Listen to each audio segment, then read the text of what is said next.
Well, I'm truly grateful to be able to be speaking here at Christian Connections this evening, and I want to again affirm what a beautiful job that was by MAP, and incredible that 3 young people who are just beginning high school and could perform so beautifully. So thank you. And that actually goes extremely well with what I'll be speaking about tonight. I have the privilege of honestly saying 4 words that mean so much in our culture. I love my job. I work as a youth and young adult pastor, which basically means I get to walk alongside of young people as they navigate their social, mental, emotional, and spiritual journeys. It is so much fun. Now, I wasn't always planning on doing what I'm doing, which is something you often find pastors saying. For me, I was halfway through college when I began to have experiences that were pulling me towards ministry, a career I initially wasn't really considering. And once I started to feel that pull, I knew that this was about fulfillment. I realized that becoming what I initially wanted to do, a sports writer, may not provide the same fulfillment that a life of ministry could. But it wasn't just ministry that I was interested in. I was specifically interested in youth ministry because I knew what a pivotal and often challenging time our teenage years can be. If you think back to your teenage years, what were they like? I know that mine included questions, heartbreak, and confusion, but thankfully also included strong mentors who helped me through each of those things. I was baptized as a teenager. I learned to love and appreciate life and people and church as a teenager. And so I decided that I wanted to have the opportunity to provide the same to others. And since then, I've done youth and young adult ministry for 8 years now. The first 5 were at the Oceanside Seventh-day Adventist Church in San Diego, and the past 3 I've been at the Calamasa SDA Church locally here in Riverside County. And it has been a tremendous experience. I have enjoyed every single moment of it. But interestingly, what I thought would happen was I would get to impart and bestow great wisdom to these young people. When in reality, if I'm honest, I believe the young people have taught me more than I have taught them. When you think of a young person, the image of possibly apathy or disregard might come to mind. Maybe you'll picture a young person holding a cell phone in their hands and having headphones in their ears. And while that certainly does happen, I also want to say that my experience in youth ministry has taught me that young people can really surprise us with their thoughts, with their ideas, and with their hearts when we allow them the opportunity to express those things.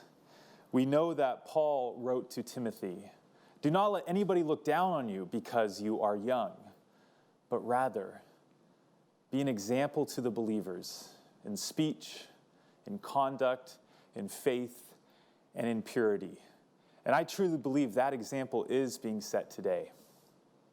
Now, we know that the Bible portrays God as not only including young people, but often choosing them, elevating them, and using them as purveyors of God's messages and often radical plans.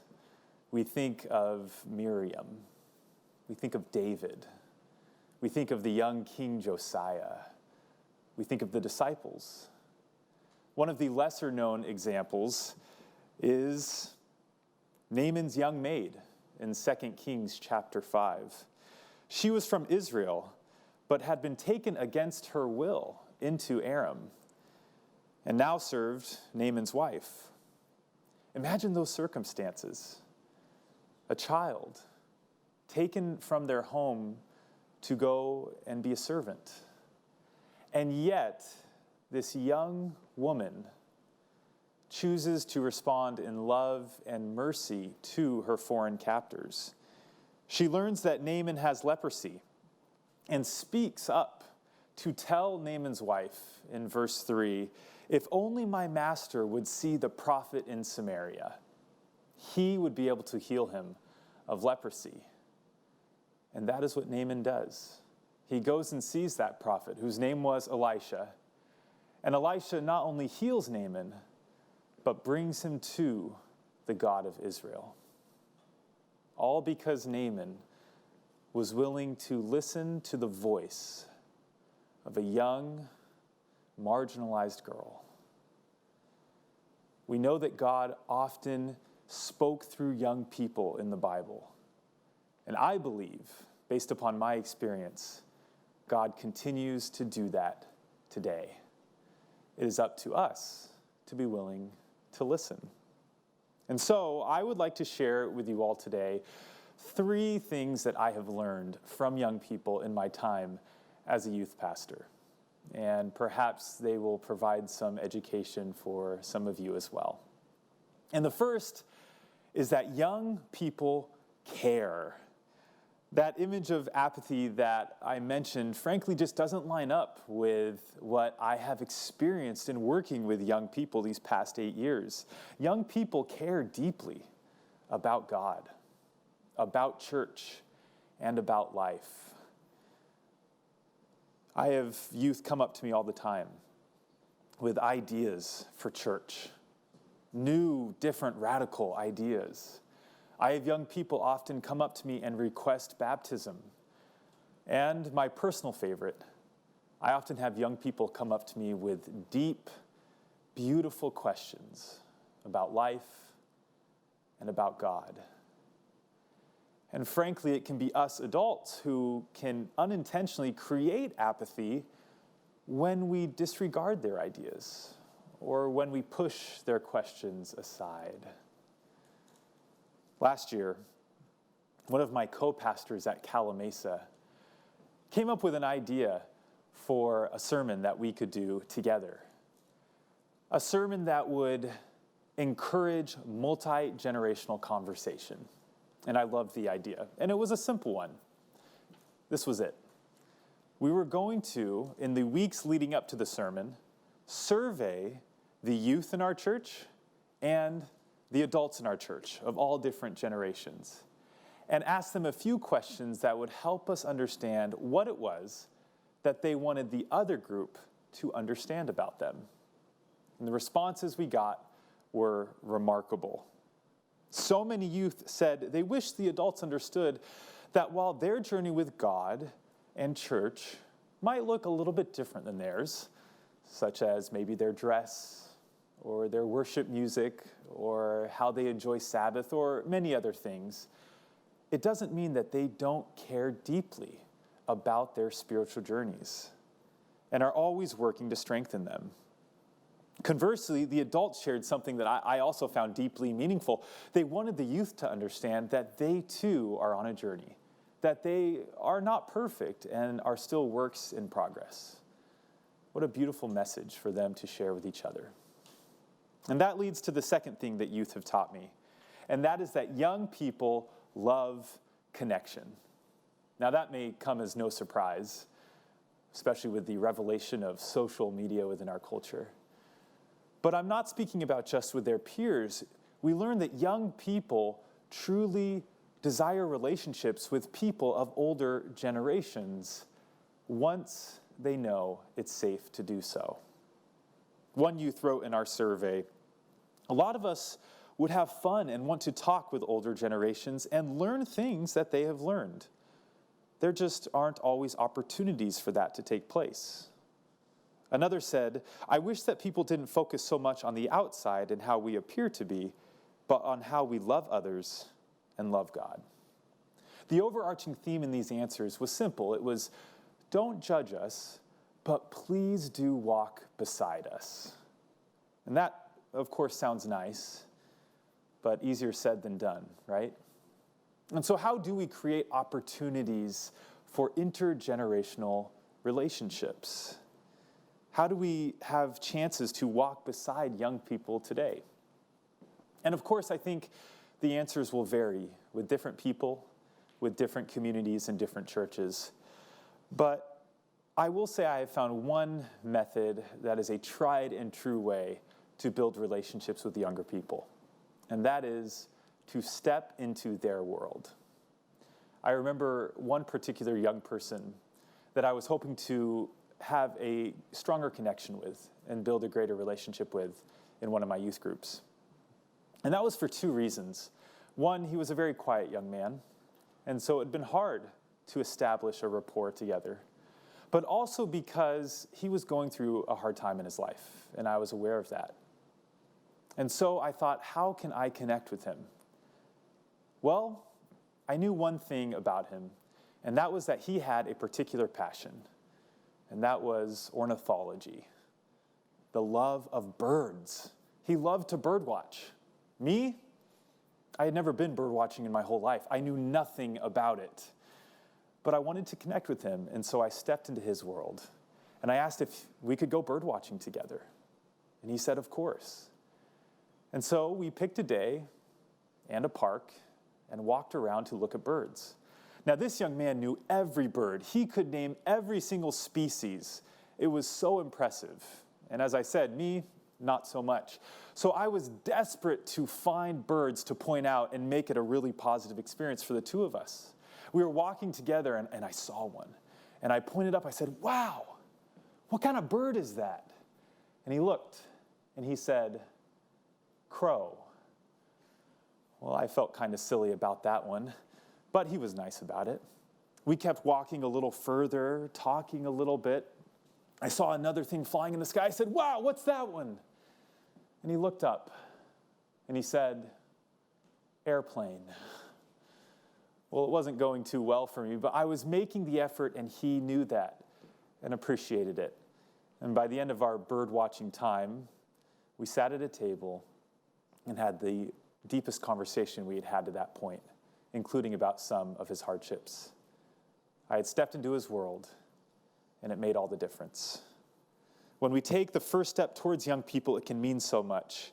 And when we do so with encouragement, even better. This lesson was also reinforced for me during a car ride I had with a group of siblings from my previous youth group. And I asked them what it is they wanted to do when they grew up. And they said that they wanted to be professional musicians, much like our musicians today. But I think the words they used were rock stars. They wanted to be rock stars. Now, my initial thought as I was driving was to be protective and say, well, slow down, what's your backup plan? But instead what I said was that I think that's awesome, and that I could see them really doing that because they were very talented. The response I got back was, thank you, Pastor Aren. It means so much to hear you affirm us and encourage us. Most of the time, people only say, well, what's your backup plan? So thank you for believing in us. And that taught me, again, the importance of supporting our young people, believing in them and encouraging them in their unique journeys. One of our youth wrote in their survey, it would be nice if we could figure out a way for younger generations to get to know older generations better and realize that we have some common ground and can really help each other out. Isn't that true? Finally, I've learned that young people have a lot to teach us. As we may know, young people don't often see God or church or the world in the exact same way as we do. And there are times that I feel I need to provide some teaching to them, but there are more times that I need to sit and learn from them.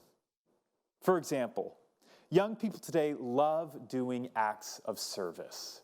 And the more creative, the better. And the bigger impact, the better. Another thing is that young people love to include as many people as possible and often don't worry as much about who belongs and who doesn't. And I know that oftentimes as we get older, myself included, these are things I can struggle with a little bit. And so young people are teaching me an important lesson that I believe comes from God. So perhaps God is still speaking today through our young people. David Kinnaman is an author who works for the renowned Barna Research Group. And he recently wrote a book called You Lost Me, about retaining our young people in Christianity and within our churches, something I'm sure many of us are very interested in. And I'd like to read a short excerpt from that book. He writes, "Flourishing intergenerational relationship should distinguish the church from other cultural institutions. Rather than being defined by segregated age groups, however practical they may seem, I believe we are called to connect our past, tradition, and elders with our future, the next generation." And we know that young people are not just the future of the church, they're also the present, today. And that's something I often need to remind myself. But thankfully, when I have trouble remembering, the Bible can provide that reminder. I think of Psalm 100, verse 5, which reads, "For the Lord is good, and his love endures forever. His faithfulness continues throughout all generations." So may we take that to heart and continue to create opportunities to be with each other, to listen to each other, to grow with each other. And so again, those three things that I have learned is that youth care deeply, that youth love connection and desire relationship with all generations, and that youth, well, they have a lot to teach us. The final quote I'll share from our survey from a young person is this: "If we talked a lot and listened to each other a lot and got really curious about each other's stories, that would be an amazing thing. And who knows what might come of that." I couldn't have said it better myself. So may we create opportunities to connect with each other and build intergenerational relationships. May we seek out ways where we can mutually edify each other. And may we always be open to whomever God is using to teach us and grow us. Let's close with prayer. God, thank you for our young people.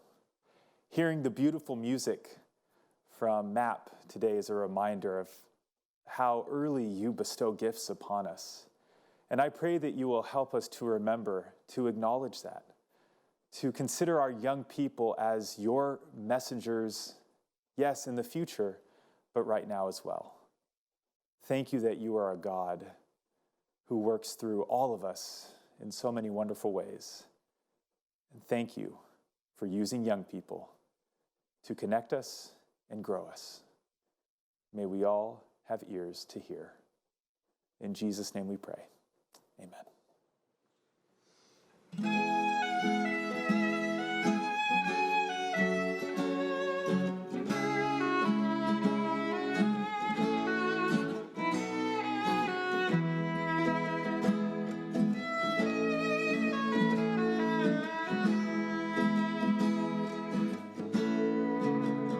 In this world that we live in today, we have seen all the goodness you've made, all the trials we may have to face, and I fall to my knees and say, so give